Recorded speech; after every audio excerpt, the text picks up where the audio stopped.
Good evening, everybody. A human in Equestria. More likely than you think, in today's episode of FIM Fiction Roulette, a series where I, Open Air, go through the annals of FIM fiction, take a random story and a random chapter from within said story, if applicable, and read it aloud for all of you to hear.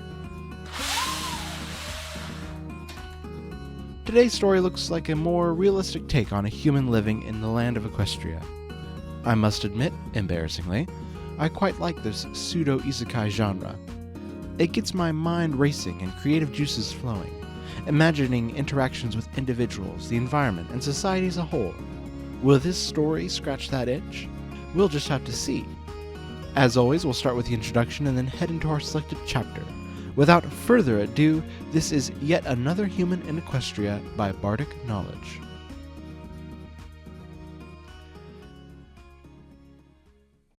Waking up in Equestria is a common plot for brony fanfiction, but what if you woke up with practically nothing but what you knew and a set of pajamas? Oh, and while the time skips around in the show, you have to live every day that you don't see. Better hope some pony has a job for a human, or it's going to be a long stay. And now on to Chapter 26, December 10th through 11th, All's Well That Ends Well. "Come on, Joe," said Trixie, knocking at the door. "I know you want to see the meteor shower." "It's too cold out," I replied, tossing a new log into the furnace.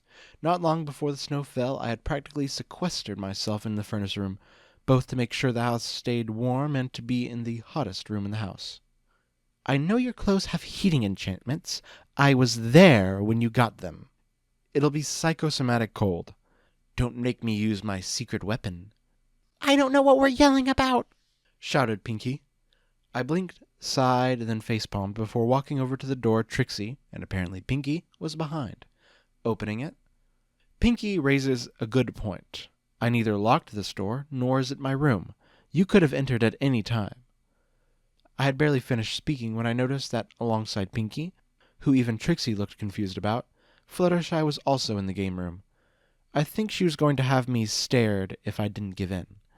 Though we still weren't sure if the stare would have the same effect on me as it would a cockatrice or dragon. I was inclined to think it was. "I'm still not sure why the house has a furnace like that," Trixie said. "It doesn't go below freezing on even the most chilly day." "I'm more sensitive to cold than most," I reminded her. "Especially ponies, since you've got your fur." I closed my eyes with a sigh. "Fine, I'll bundle up and join you on the hill." "We've still got an hour. We may as well have something to eat before we go." As we all headed up the stairs, I glanced to my right and muttered, "What does it say about me that my mare friend grabs another mare to use as a secret weapon?" "Actually, Fluttershy was just stopping by to see Bacardi," Trixie replied. "I was talking about something else." "Oi, that was a private fourth Wally interlude." Trixie just rolled her eyes. She was so used to my idiosyncrasies at this point, it made me smile. "You look ridiculous." "But I feel so warm." I knew where Trixie was coming from, though since the only thing you could see of me was my eyes, my mouth and nose were covered by a fourth doctor-inspired scarf, and a thick woolen cap reminiscent of, though not quite like, Jane's cunning hat. I also wore my Nightmare Night costume with another coat over it. It was a little overboard, really, but I was motivated by a combination of my dislike of cold and feelings of whimsy. So toasty. The snow that wasn't present in the episode, I was pretty sure this meteor shower heralded, crunched under foot and hoof as we headed to the hill near my house. As soon as she saw me, Twilight remarked, "Geez, Joe, it's not that cold." Verity glanced my way and choked on her punch before resolutely looking the other direction. "Don't care. Winter," I replied. Dash rolled her eyes. "It's exactly the same temperature as the top of that mountain on your birthday." "There was a dragon up there making it warmer." "Including the dragon." "Look, we're not here because of my irrational hatred of the cold, okay? Let's just watch some meteors." After some snickering on Pinky's side of things, everyone agreed. though Twilight saw fit to remind me that they were comets, not meteors, and I settled down on the almost incongruous picnic blanket. After some pleasantries and small talk, I learned that the centennial shower begun approximately 1,000-something years ago, but records of that time period were scarce enough that it could have been almost anything. I made note of Twilight's mention that she could look that information up if the Astronomical Astronomer's Almanac to all things astronomy hadn't been checked out. Spike's cookies were good, but the punch was only kind of so-so. Tasted kind of grapey, but not quite. At least it didn't taste purple, like cough medicines. About halfway into the shower, Spike and Scootaloo were out cold. Spike dropping off in the middle of refilling his glass, spilling the punch bowl into the snow. I was mildly tempted to see if it tasted like a snow cone, but the lackluster taste of the punch had me dismiss the idea out of hand. Trixie leaning up against me as we watched the sky contributed too. Pinky made her spiked punch joke, which got a chuckle, and I laid my outermost coat over him, though he was warm enough being a dragon that it probably wasn't needed, so we could just keep watching the sky. The comet storm lasted until about 1:30ish, and we packed up the picnic, dumping out the rest of the punch into the snow as well. No one really wanted dragon as an added taste. Rainbow volunteering to take Scoots home. As we headed back home, I smiled at the sky before speaking. You know, I never got the chance to see something like that back on Earth. Really? Trixie replied. Yeah, any celestial event like an eclipse gets obscured by clouds by the time it happens. Stupid Michigan weather. Eclipse. Oh, that's right. With the sun and moon controlled by the princesses, it's no wonder that you don't have that word. An eclipse occurs when the position of the sun, the earth, and the moon is just right as to overshadow one of them. If I remember right, solar eclipses only happen once every 4 years, but the earth is large enough that it isn't always visible from Michigan, and even then it tends to be covered by clouds. Might be why I always loved watching lightning. Trixie remained silent for a few moments. I hear there's some lightning art places in Las Pegasus. We can make a vacation of it someday. Sounds like a date. The next day, Trixie and I found ourselves at the library, where Twilight was already showing off Aloysius? Aloysius. Shadows. I can never remember how to spell his name. Pinky giggled.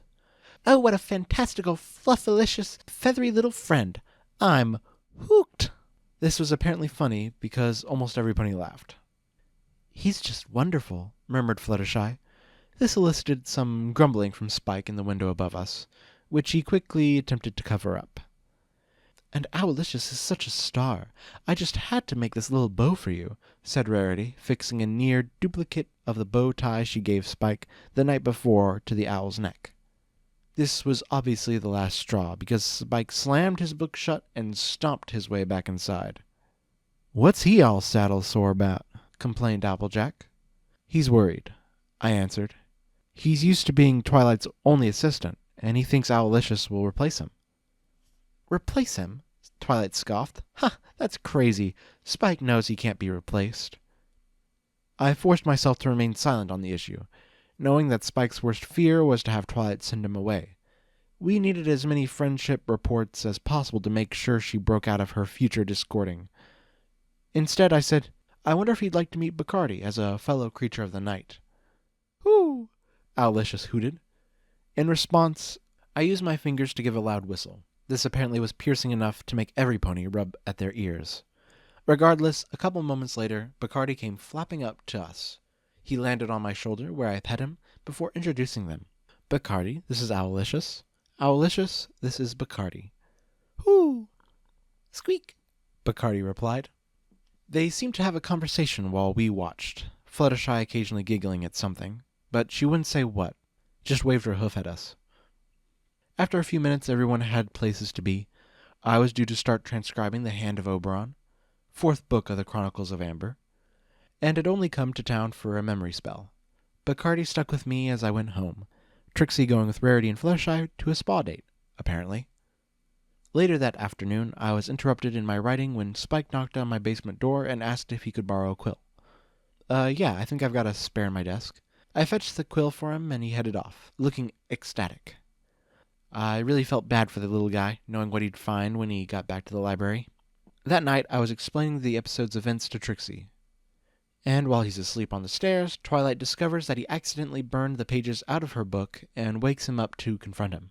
She scolds him, but he takes it pretty hard. And you didn't do anything to fix things? Well, back when Spike and I went to Canterlot, before you showed up, I cautioned him to be careful around dusty books. But that was months ago. I'm surprised I remembered it. Anyway, distraught, Spike runs away from home, and the door bursts open in a flash of purple magic, Twilight bursting in a panic. "Joe, have you seen Spike?" "Have you tried following his ketchup footprints?" I replied. "Ketchup, you knew this was going to happen?" she shouted. I'm pretty sure she was starting to glow white, while Trixie quickly moved to calm her down, looking rather worried. "He's in the Everfree, a green dragon's cave, and if you want to save him, we need to move out now." I pointed out the door. I wasn't intending to get involved, but apparently my mere existence managed to screw up the timeline slightly. I got on Trixie's back as Owlicious swooped down in front of us, Bacardi flying out behind us as we galloped towards the Everfree forest. I don't know the exact location of the cave, but since there's only one entrance to the Everfree, we should be able to find his footprints. It will be difficult for us to see no matter how good my dark vision is. But Owlicious and Bacardi should be able to guide us to him. When we reach the cave, you might want to have a teleport spell queued up to get us out of there, because the dragon is going to be angry at Spike for chewing on his hoard. "Why would Spike do that?" Trixie asked. "Because he didn't know it was a dragon's hoard at the time." We reached the entrance to the Everfree then, and Owlicious flew close to the ground to try and find his footprints. After a couple tension-filled moments, he hooted loudly and took off, Bacardi next to him. Together they guided us into the forest, Bacardi warning Owlicious when there was something in the trees he didn't see, and Owlicious keeping his eyes on the ground where the footprints lay. Not long after we entered, we heard a cry for help. I shouldn't have been surprised we found him so quickly, considering the speed we had been traveling at. The instant we heard Spike's shout, Bacardi took over guiding us completely, using his echolocation skills to guide us to a cave. Bat and Owl both flew straight in, distracting the dragon I knew of as Razorfang, while Twilight grabbed Spike in his magic and put him on her back. She started to charge up a teleport, but dropped the spell in fright when Razorfang breathed fire right over our heads. I tried to think of a way to appease him, offer him replacement gems or something, but he was obviously too angry to listen to what anyone had to say. Instead, Trixie wheeled about, and all 6 of our party burst from the cave, the dragon right behind us. The pets guided us out again until we had left Razorfang behind, roaring in futility. We came to a stop as we hit the entrance, Spike and I dismounting as Owlicious and Bacardi landed in our places. Twilight panted as she spoke. "Spike, we were so worried about you. I was so worried about you. Why did you run away?" Spike looking dejectedly at the ground. "I thought you didn't need me anymore, and that you didn't love me anymore." "Spike," Twilight sighed. "Sure, I was disappointed, but you are my #1 assistant and friend, and you always will be. It's just that sometimes I need some help at night. I can't ask you to stay up late. You're a baby dragon, and you need your rest. Owls are nocturnal, so I asked Owlicious to help. But not to take your place. No one could ever replace you, Spike, not even when you're being a jealous numbskull." "There are many interpretations of your relationship with Twilight," I added. "From a surrogate mother due to her hatching your egg, to an adoptive sister, since you've been there most of her life. One thing you can be sure of is that you're family." A quote popped into my head. Ohana means family. Family means no one gets left behind. Twilight nodded in agreement. "I'm sorry, Twilight. I never should have been so jealous." "And I'm sorry too, Spike. I should have been more sensitive." Twilight hugged Spike. "To be fair, you're still pretty new to this whole friendship business. Tact can be tough," I pointed out. Spike nodded, then turned to Owlicious. "And Owlicious, I now know that you weren't out to take my job. Forgive me?" "Pooh." "Oh, here we go." "Me. Forgive me, Spike." "Hoo." "Squeak," added Bacardi. The animals started hooting and chittering in a laughing manner, Twilight, Trixie, and I joining in. He forgives you, Spike, Twilight added. Trixie levitated my watch out of my pocket and glanced at it. If I'm going to be to work on time, we should probably start heading back, Trixie said. We agreed and made our way back to Ponyville.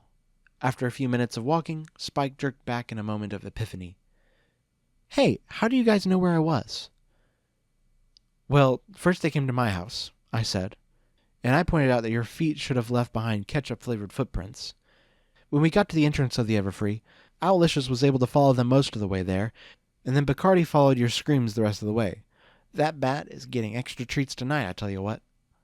Bacardi jumped from Trixie's back to my shoulder and licked my cheek. Oh yeah, the ketchup. It looked pretty real though, right? Twilight gave him a sardonic look and he giggled nervously. Maybe if the mouse toy you used hadn't looked patchwork, and the feathers from the pillow had looked like owl feathers, I lectured. Also, owls tend to eat their prey whole, so your deception was also rather misinformed. Furthermore, I think he gets the picture, Joe, Trixie said, magicking my mouth shut. I rolled my eyes and nodded.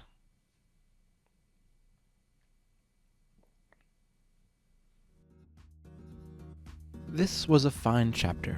I wish I got one more focused on Joe's day-to-day, but still pretty good. Interesting to see how Joe deals with some of the issues coming from being a different race. But I can't really imagine a human writing Trixie. I feel she'd have too much pride. Though maybe because they're lovers, she makes the exception. Not messing with the timeline so that Twilight will be able to deal with the discording is something I did not consider. And it makes me think, which leads me to my question for you, my dear viewers. In what other ways might Anon and Equestria disrupt the timeline, either good or bad? My own thought, at least for this story, which is not required for my question, in becoming lovers with Trixie, maybe the Alicorn amulet gets swiped by some pony else? I can't even imagine the multitude of changes that might occur from just adding one more individual to MLP's cast of characters. This was yet another human in Equestria. Thank you, Bardic Knowledge, for making such a wonderful story. The link will be in the description below. And thank you, listeners, for joining me on this exciting adventure. This is Open Air, signing off. But don't worry, I'll be back soon with another FIM Fiction Roulette.